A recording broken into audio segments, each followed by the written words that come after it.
Assalamualaikum dan selamat sejahtera. Hari ini kamu akan bersama lagi dengan Cikgu Ernie dalam mata pelajaran Asas Masakan Pendidikan Khas. Dalam bab 10, ya, kita sambung untuk bab 10 melaksanakan projek jualan makanan. Okey, cikgu harap awak dapat belajar dengan rasa terhibur.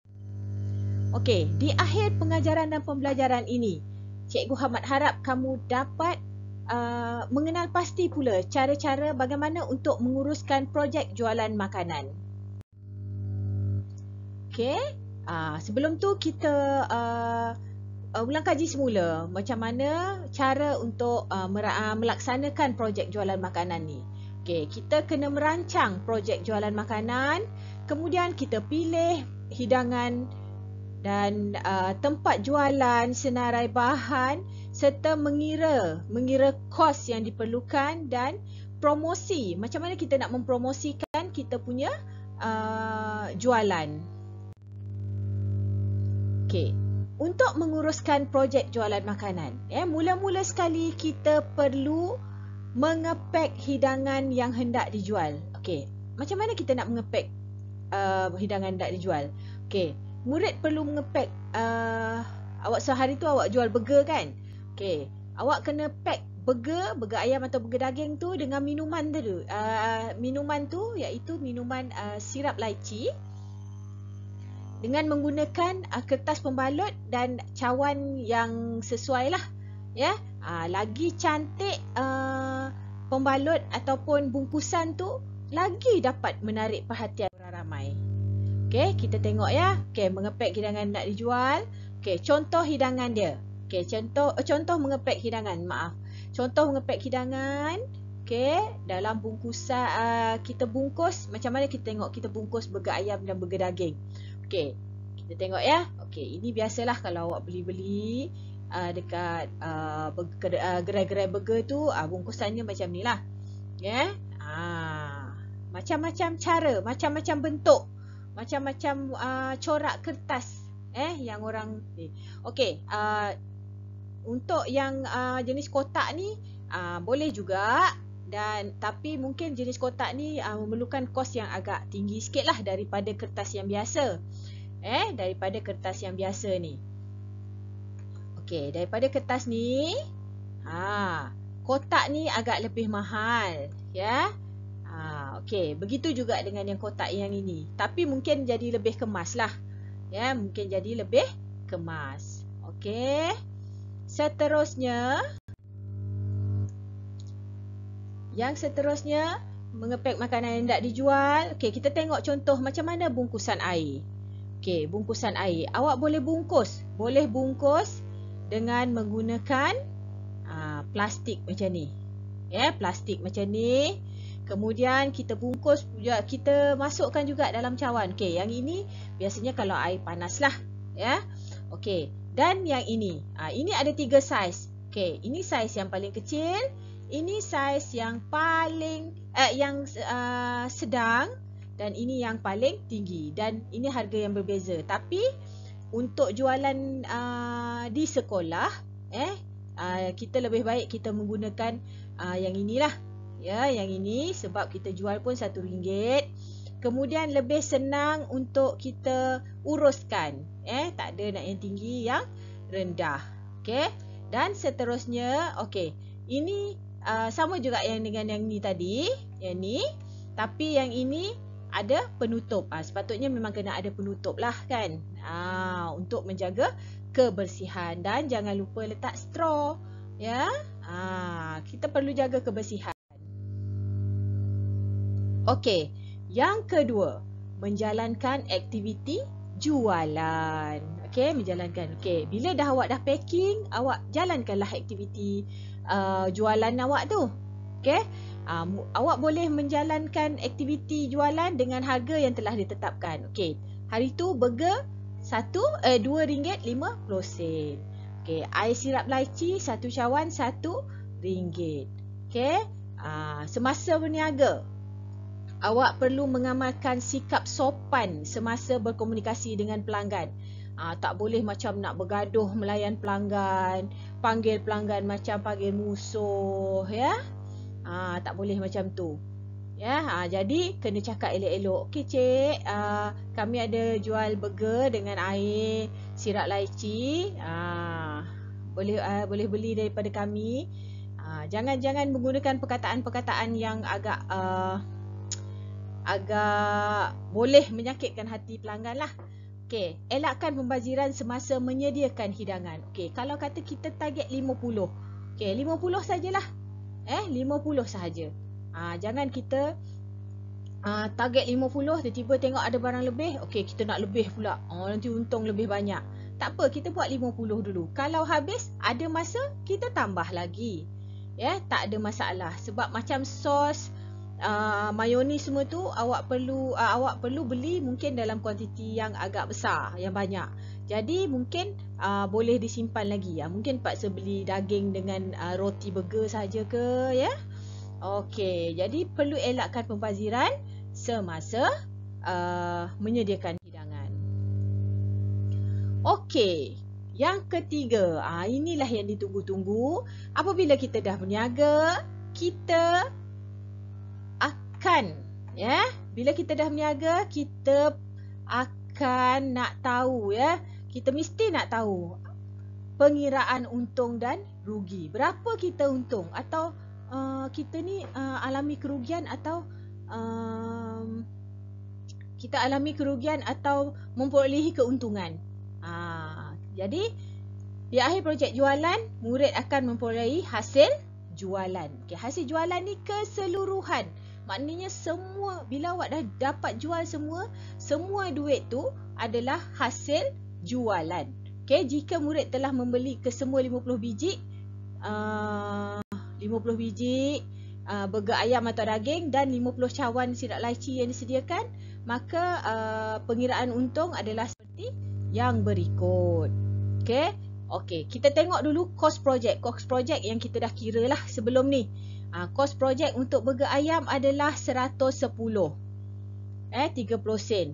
Kos sirap laici RM40 kos keseluruhan. Kos nak buat tu maksudnya. Okey. Jualan burger 50 biji. Contohlah habis 50 biji tu. Ya, kita jual RM2.5. Kemudian sirap laici 50 cawan, RM1. Ya, RM1 untuk kita dah jual 50 cawan. Jadi kita dapat RM50 lah kan? Okey. Keuntungan burger ayam atau daging. Okey, jumlah hasil jualan tolak dengan kos projek. Jumlah hasil jualan tolak dengan kos projek. Jadi 125 tolak dengan 110 30 sen, kita dapat keuntungan RM14.70. Kita dapat RM14.70. Okey. Kemudian keuntungan untuk sirap laici. Okey, sirap laici ni kita jual tadi berapa ringgit? Okey, kita jual RM1. Okey. Jadi kita dapat RM50. Kita dapat RM50, kita tolak dengan RM40. RM40 ni apa? Ni, kos ni. Kos dia. Okey. Jadi kita dapat keuntungannya RM10. Kita dapat RM10 keuntungannya. Ini awak memperolehi untung. Untung. Dalam niaga memang kita nak untung. Okey. Okey.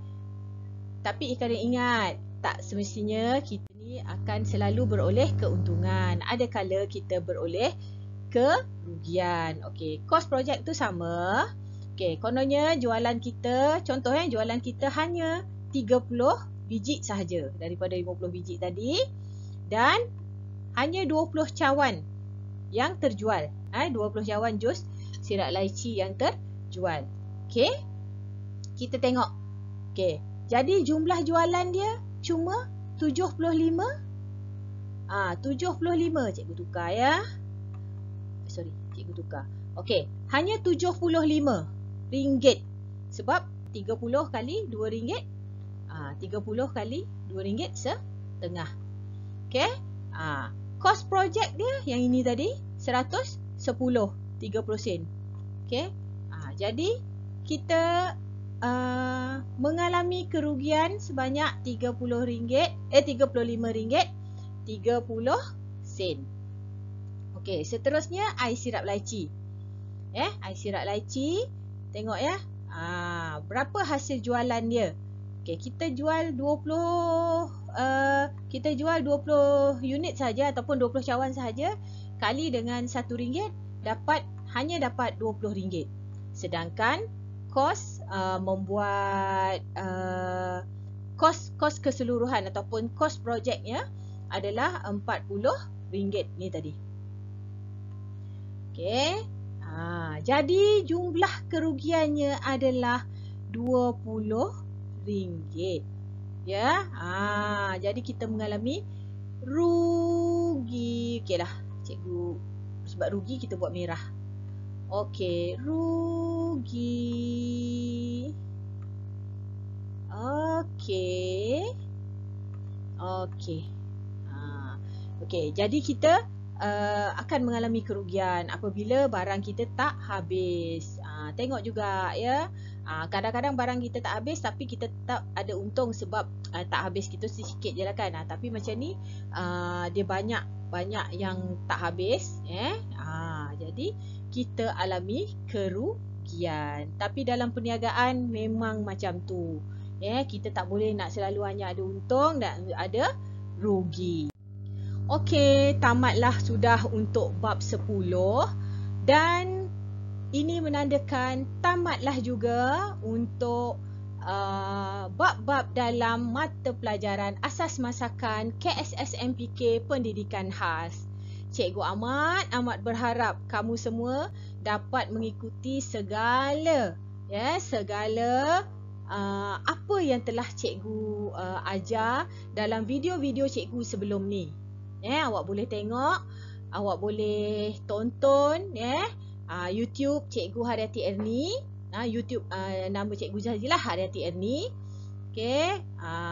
Jadi dengan YouTube tu awak sebenarnya boleh mengaplikasikan apa sahaja untuk kehidupan harian kamu. Ya.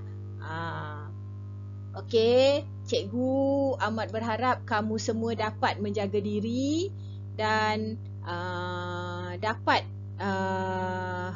apply, mengaplikasi apa yang cikgu dah ajar bersama dengan Cikgu Erni.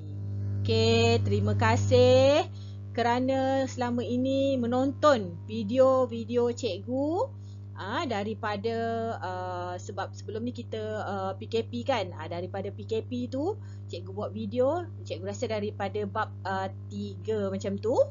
Cikgu akan cuba buat untuk keseluruhan untuk subjek asas masakan KSSMPK ni. Cikgu akan cuba buat untuk keseluruhan bab 1, bab 2. Daripada bab 3 cikgu dah ada buat sehingga bab 10. Sehingga bab 10. Jadi cikgu amat yakin dengan video-video yang sama ada cikgu atau cikgu lain yang buat, kamu boleh faham, dan aplikasikan dalam kehidupan harian. Okey, jangan lupa nama Cikgu Erni, Cikgu Haryati Erni. Okey, sekian, terima kasih. Okey, kerana menonton semua video cikgu. Cikgu mendoakan agar kamu semua menjadi pelajar yang cemerlang, gemilang dan terbilang dan dapat mengikuti segala pembelajaran yang